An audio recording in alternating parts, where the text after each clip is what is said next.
Let's talk to former Met Police Detective Peter Bleksley. Good morning, Peter. Nice to see you. What do you make of this? Is it time to reassess shorter prison sentences and maybe favour some stronger community service? I tend to agree that shorter prison sentences sometimes merely enhance somebody's criminal education, but by the same token, they do offer some form of deterrent. However, this committee from the House of Lords have chosen to agree with some academics who will put forward evidence saying community punishments do work.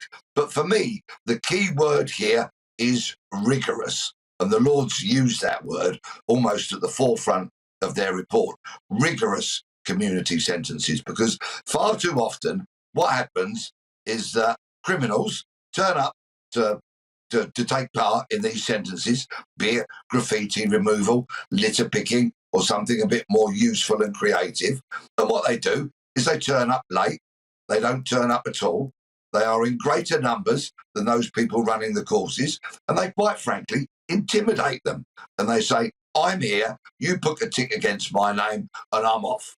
And if those kind of things are not challenged, then these community sentences, whilst looking good on paper, in practice are just a complete waste of time. Yeah, because this report has come in for criticism. I mean, the ideas within it have come in for criticism in the past from Suella Braverman, who said she had serious concerns about this, claiming criminals would avoid spending time in jail, and as a result, they were much more likely to reoffend. What do you think about that? Do you think community sentences, they don't do enough to stop reoffending? I would like to see lengthier jail terms that would serve as a proper deterrent. But of course, our prisons are full.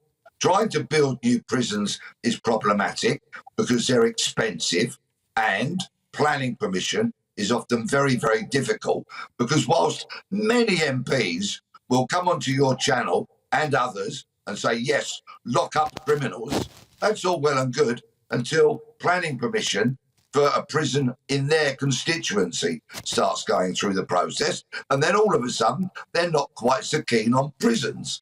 So there are a lot of issues and problems. The biggest one being, of course, that we live in an increasingly lawless country, and the way to really readdress the balance in favour of victims, in favour of the law-abiding, in favour of people who want to walk down their streets or live in their homes without being a victim of crime, is to lock people up for longer. Yeah, but would you be more supportive of this? And you mentioned the fact that they've talked about this being rigorous. If it was reimagined somewhat, Peter, so that actually this really was rigorous community sentencing, you know, doing some proper work and being properly managed to do that work, and with penalties if they don't turn up or turn up late, could that actually be something you would support? Yes, if all of the above was in place and that they were stridently enforced. People had to turn up on time. There was punishments for lateness. There was punishments for non-attendance and all those kind of matters. Then I would be swayed more towards some of these punishments being applied. But in practical terms, from what I hear from many people that have actually been subject to these kind of community orders, they simply take the mickey. There are not enough staff to enforce them. The criminals rule the roost. And quite frankly, they were described to me the other day by somebody who did one of these community orders as a waste of time. And for low-level offences and low-level crime, sometimes linked with drug and alcohol misuse, where would you think those people are best placed? Would they get more support within the community and doing a community sentence, or do you think being inside the confines of a prison and the support offered to them there would be best? The bottom line is that for somebody to be sentenced to prison in this day and age, they have to have committed a considerable amount of offences before a magistrate or a judge even contemplates sending them to prison, unless, of course, that first offence is a very, very serious offence. So persistent criminals, those nuisance types that steal from stores day in, day out.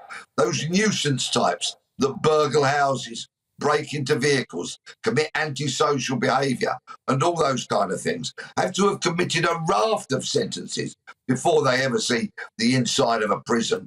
What we need are deterrents, joined up thinking amongst the criminal justice system. So we've got police patrolling the streets, acting as a deterrent. We've got courts handing down suitable and strident sentences, acting as a deterrent, and where people simply carry on offending, then they get long jail terms.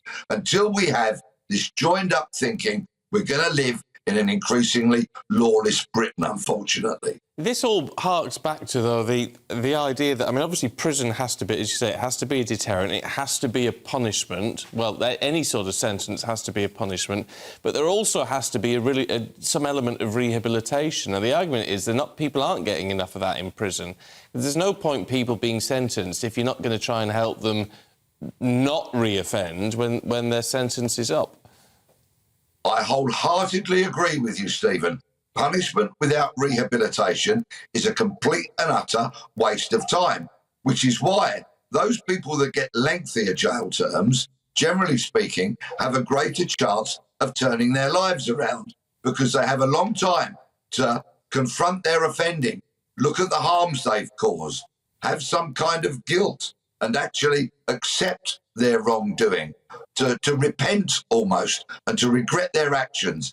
And of course, with a lengthy jail term, they can often get some form of training, be that educational or vocational, which enables them to come out of prison, perhaps start their own company or go and work for somebody else and then begin to contribute to society instead of forever taking from it. Peter, really good to see you. Thank you very much indeed. If you've got any views on that, I'd love to hear from you. gbviews@gbnews.com.